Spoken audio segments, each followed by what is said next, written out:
Y este más nos trae a hablar un poquito en serio de algo que, no digo que acompleje a nadie, pero sí que mucha gente cree que es solución. Y es cuando tengo un problema o tengo algo que me atormenta o que me persigue o que no me permite ser feliz, lo suelto. Hay que soltar, hay que aprender a soltar. Y decimos, está bueno soltar, hace bien soltar, es sano soltar, o hay cosas que mejor no soltarlas para tenerlas siempre como ayuda en memoria. Está Virginia Gawel, que es psicóloga, terapeuta, docente, escritora, todo a la vez. Y que además fue pionera en la difusión de la psicología transpersonal en la Argentina y en América también. Y que desde el 84 se especializó en la integración de las psicologías de Oriente y Occidente, que eso también es importante porque soltar trae algo de esto, ¿no? Exactamente, así es. Bueno, necesitamos que nos ayudes, Virginia, a entender esto, que hay gente que se tatúa soltar en algún lugar del cuerpo y como si eso fuera el remedio a los problemas. A veces lo es, pero muchas veces no lo es, y sobre todo no lo es cuando es por esnovismo. Entonces es cierto, esto que se pone una palabra de moda y que no hay mucho contenido allí, pero a veces hay un intento, una intención. Desde hace muchos años, más de 30, mi trabajo fue ir integrando las psicologías de Oriente y Occidente. Y justamente el concepto de soltar, si nos remontamos hacia atrás, es más o menos 2.000 a 5.000 años antes de Freud. O sea, un rato largo. Cuando cuento esto en una universidad, los chicos me miran como si les dijera que son adoptados, porque dicen, ¿y cuándo voy a aprender todo eso antes de Freud si no me lo explicaron? En verdad, hoy en día cada vez más se está acudiendo a las prácticas y conceptos de las psicologías de Oriente, porque son psicologías, aunque acontecieran en monasterios. De todas esas corrientes, particularmente tomaría hoy el budismo de un modo laico. Yo no pertenezco a ninguna religión. Sí a un trabajo sostenido en la vida cotidiana.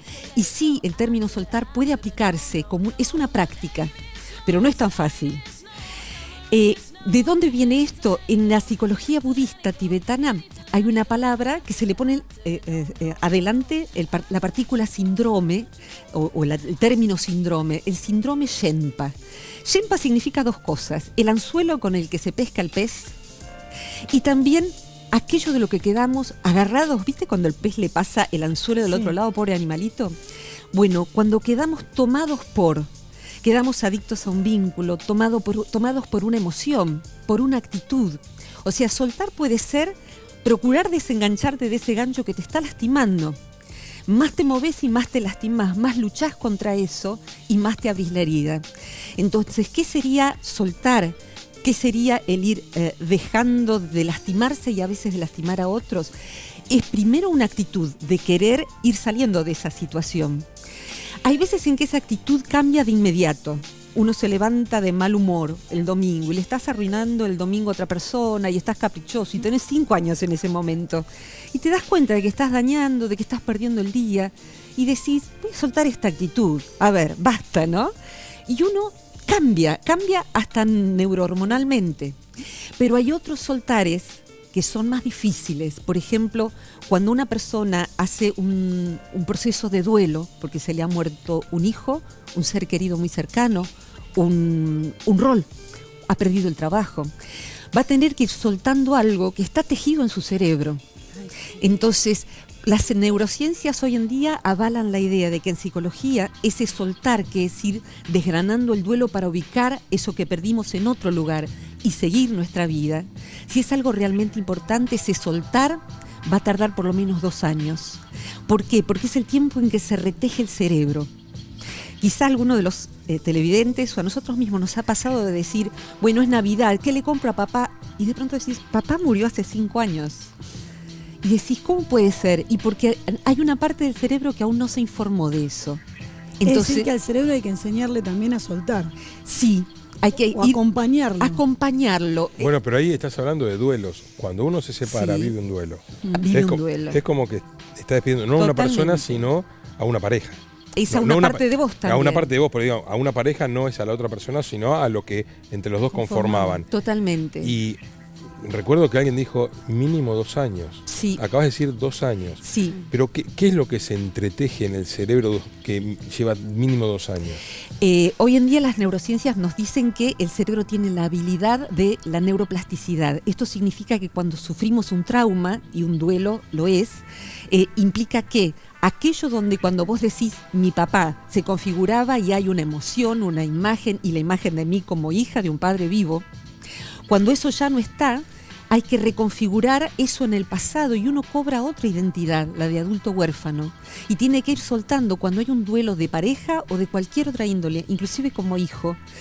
Ese ir soltando también son expectativas. Cuando hay un duelo, que no solo es un proceso, es un trabajo consciente que uno puede hacer con eso, con la ayuda apropiada, ese duelo va a implicar un retejido del cerebro. Es decir, que cuando vos decías, por ejemplo, papá, y se conectaban ciertas neuronas y ciertas sensaciones con eso y ciertas pautas del inconsciente, a medida que la persona va superando ese duelo y va soltando ese rol y esa imagen y ese tiempo pasado, va a haber otros entretejidos y por eso va a haber cada vez menos enojo, menos tristeza, menos depresión, y menos expectativa de que algo cambie.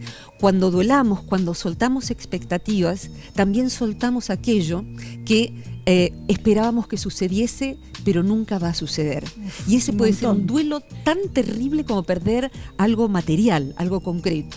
Nunca va a ser ese hijo, nunca viajaremos juntos a donde planeamos. Eso es muy doloroso.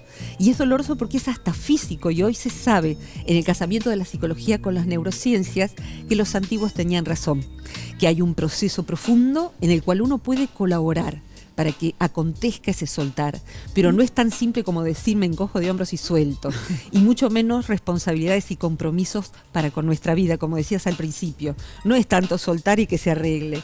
No, con pleno compromiso de quien yo soy hoy acá. Y Virginia, sí, por favor. Virginia, ¿cómo hacemos así con pequeños tips este proceso? ¿Cómo empezamos a soltar para el que realmente lo necesita? Con todo gusto. Mira, en principio, saber que no es una superchería, sino que es un cambio posible. Y, ¿sabes? Hablando de esto en distintas conferencias, hoy en día que todo es global, mucha gente escuchando y columnas radiales que hago sobre esto o cosas que escribo, han experimentado el alivio de decir, entonces no es que yo soy estúpida y no puedo soltar y todos los demás sí. No, a todos nos cuesta. Y si no costó es que no es verdad. Si no costó y yo ya solté ese vínculo que tuve durante 5 años y ya está, lo más probable es que haya un dolor que se maquilla, que se disfrace. Exactamente. Entonces hay veces... Claro, lo que no es verdad no es la relación de 5 años y su importancia, sino que lo haya soltado realmente. Exactamente. Es más, es muy común cuando una persona, luego de estar casada, finalmente 5, 7 años después, inclusive teniendo otra pareja, firma el divorcio. En el momento en que firma el divorcio, tantos años después, con frecuencia consulta en terapia, ¿por qué estoy tan angustiada, enojada, triste, si yo hace tanto tiempo? Y faltaba esa firma, faltaba el cierre final, y esto es simbólico también. Entonces, primero, no esperar de sí algo que es un proceso.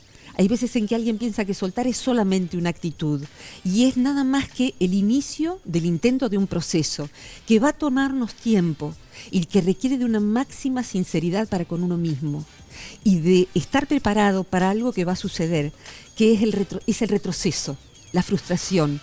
¿Cómo puede ser? Yo creo que ya pude desapegarme, porque esa sería la palabra técnica en psicología. El apego es me identifico con ser la pareja de, o con ese rol, o con ser la hija de, pero yo soy mucho más que eso. Sin embargo, cuando eso lo pierdo, hay como un cólico mental y emocional. Duele, el duelo por desapego, realmente es como un cólico. Hay dolor, y hay que saberlo, como a una embarazada, en esto de los tips, una embarazada que sabe cuando va a parir que va a tener cólicos y ahí respira profundo y no te asustes. Entonces, cuando estás en un duelo porque has debido soltar una pareja porque te separaste o porque alguien ha fallecido, vas a tener momentos en donde va a acontecer tristeza, enojo y un dolor agudo y lacerante. Y ahí va a ser breve y vas a tener que hacer algo que es muy difícil, que es no luchar contra eso. Es decir, deja que acontezca. En la parturienta se sabe muy bien que no tiene que luchar con el cólico. Tenés que acompañarlo respirando. Viene el cólico, está bien, es buena señal. Relájate, respirá. Entonces, cuando sentimos mucho dolor, porque el desapego ha sido más bien un desgarro de pérdida, te han echado del trabajo, lo que fuere, es un desgarro, hasta que eso se cicatrice, no solo en el inconsciente, sino también en el cerebro, hay que buscar ayudas. Hay que buscar un terapeuta, hay que charlar con amigos, como en esa película No sos vos, soy yo, con Diego Peretti, que él habla y habla y habla. Lo que sabemos desde las neurociencias emparentadas con la psicología es que ponerle palabras a lo que nos está pasando va retejiendo el cerebro. El hemisferio izquierdo, en la palabra, reteje el dolor que experimenta el hemisferio derecho, que es el hemisferio sensible. El pensamiento entonces le pone palabra al dolor. Y allí va aconteciendo una mutación de eso que fue traumático. Y hay un momento en que la persona, diría, una vez vino, a ver, me tengo permiso para contarlo, no hay casos, hay personas y dolores. Una mujer que estaba embarazada y cuyo bebé y cuyo marido habían muerto hacía 3 meses en un accidente de auto. Se salvó ella y al hacerse los análisis le dijeron, quédese tranquila, el bebé está bien. Y no entendía ella qué, ella no sabía que estaba embarazada.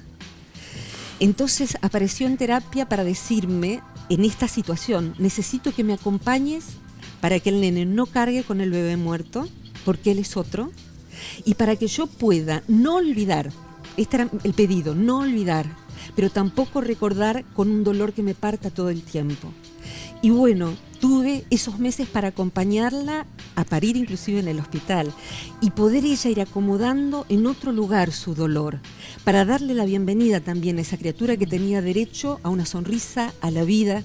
Y qué bárbaro una mamá, qué valiente, pararse y decir, necesito soltar lo que ya no es. Y sin negarlo, porque esa es la otra cosa que pasa en el soltar superficial. Es decir, no me duele, no me duele. Sí, te duele y no podés frizar un duelo. Duele y permitite que duela, hasta que, como dijo esta mujer, duela cada vez menos lacerantemente, más espaciadamente, y cada vez que duela, duela por menos tiempo. Y me pareció tan sensato, era una mujer que no tenía ni 30 años. Para mí fue un aprendizaje inmenso acompañarla. Tremendo. A llorar, exactamente, a llorar todo lo llorable y todo ese proceso de llorar y sentirte acompañado por la fuerza de alguien que cree en tu capacidad de superar, hace que el cerebro, diríamos, cicatrice, hoy le llamamos resiliencia, quede más fuerte que antes, y tiene que ser un trato firme y delicado a la vez. Firme porque se confía en la persona y delicado a la vez. Yo hoy no hago la práctica clínica, pero no hay curso online, por ejemplo, que va hacia todo el mundo hispanohablante. Siempre hay, por lo menos en un curso de 100 personas, 7 a 10 personas que han perdido hijos. Papás que están tratando de reedificarse, teniendo que soltar algo que es lo máximo. Es que hablabas antes de lo que se da y no se da en la facultad. Víctor Frankl mucho no se lo da en la facultad. Totalmente. Y para mí es elemental, para cualquier persona que tenga ganas de entender cómo ayudar a la gente. Me encanta que lo cites. Sobre todo, sí, es mi libro favorito, Buenísimo. El hombre en busca de sentido. Porque, digamos, él toma su cautiverio en 2 campos de concentración, en Dachau y en Auschwitz, para ver hasta dónde es capaz el ser humano de tolerar el dolor, cuál es el límite de la tolerancia al dolor. Exactamente. Y uno no lo conoce hasta que lo necesita transitar. Sí, digamos, y él ahí pierde familia, pierde pareja, pierde todo, pero ve también la conducta humana ante la desesperación por creer y suponer que el dolor que se viene va a ser intolerable para uno. Sí. Esto que vos estabas contando de esta chica me remontó enseguida a Víctor Frankl y a su enseñanza. Ahora la gente cree que va a haber un dolor que no va a poder soportar. Por ahí existe un dolor insoportable, o por ahí todo dolor es soportable, hay que ver con cuántas ganas vos estás de soportarlo. Exactamente. Si miramos las personas que entran en depresión profunda o cometen suicidio, no necesariamente a los ojos externos estarían en situación de decir, y sí, qué dolor tan insoportable, se mata o intenta suicidarse. Hay veces en que es algo muy simple para el observador externo. Y por el contrario, hay veces en que, con esto de la globalización, muchas veces participan de estas búsquedas personas que en catástrofes como los terremotos, tsunamis, han perdido a toda su familia. Y ahí sí que es un soltar tatuado en el cerebro y en el corazón. Y sin embargo esa persona tiene la capacidad, como Víctor Frankl, de transitar esa reconstrucción de sí. Me hiciste acordar 2 cosas. Hace muchos años estuve en Dachau. Yo también. Y vos también. Leía el libro mientras Mirá. Fue el Mundial del 2006 que yo estuve en Múnich y que Dachau queda muy cerquita. Claro, y estaba yo también leyendo el estaba. libro, me había regalado mi amigo Patricio Hernández, al que le agradezco de por vida que me haya regalado ese libro, y ir a leer el cautiverio del tipo en ese lugar, un psiquiatra que elaboró su cautiverio para hacer la tesis como psiquiatra, una locura. Maravilloso. Iba y veía el pabellón del cual estaba leyendo que el tipo había habitado un delirio. Exactamente. Y fíjate que allí lo que se ve es que Alemania lo que hizo, un poco como en Argentina, pero de otra manera, transformar esos lugares de tremendo dolor en un lugar donde uno ve turistas de todas partes, pero también ve alemanes con los niños pequeños diciendo esto nunca más. Esto significa otro aspecto del soltar, de decir, aprendo de esto. En todo soltar real, si es profundo y ha habido dolor lacerante, sostenido, allí la persona sale, cuando cicatriza esa herida, de un modo mucho más entero. Esa persona tiene gallardía y con frecuencia mucho humor y mucha capacidad de cariño, y de darle la proporción justa a las cosas. Pero en este tip que vos pedías, me vino en la memoria, a la memoria esto que decías. Hace muchos años también tuve la posibilidad de estar en Harlem, en una iglesia donde están los queridos negros. Yo tuve una abuela de raza negra que crió a mi mamá como madre de leche, y allí estaban con sus sombreros y sus sonrisas inmensas, y uno podía estar desde un balcón mirando esa belleza de lo que era una misa con esos cantos, los gospels. ¿Pero por qué voy allí? Porque había, de todos esos vestidos oscuros, atrás había 4 mujeres vestidas de blanco con zapatos blancos, y yo paradas, y yo decía, ¿qué es esto? Y trataba de ver, y comprendí que, y cómo, a dónde estoy yendo con el tip. Comprendí que la confesión allí es de pie y a viva voce. Entonces esa culpa que la persona experimenta se para y dice, yo quiero decir que cometí tal cosa, delante de toda la Grey. ¿Y qué pasaba luego? Que al desahogar, al soltar todo eso apretado, desahogarse, la persona caía desmayada. Y esas mujeres de blanco eran enfermeras. Entonces estaba todo preparado, porque ya sabían que eso sucedía ante la tremenda descarga de soltar un secreto. Y fijémonos en la palabra secreto. Lo no soltado, lo secreto, lo no hablado con otro. Secreto significa que segrega. Algo podrido que hemos guardado secreta a través de las rajaduras del envase un feo olor. Entonces el secreto se nota en la tristeza, se nota en el enojo que alguien tiene, se nota en las enfermedades. ¿Cómo no nos vamos a enfermar en el cuerpo si la enfermera tiene que restaurar ese soltar tan profundo que se produjo? Entonces, allí necesitamos alguien que nos escuche, porque si ese secreto está blindado dentro nuestro, nos enfermamos. Entonces, no nos conviene. Soltar también es tener un interlocutor válido que nos pueda acompañar en ese inmenso proceso de convertirnos en una persona que dijo, eso ya fue, yo ya pasé por eso. Como el maravilloso eslogan de Alcohólicos Anónimos, nosotros ya estuvimos allí.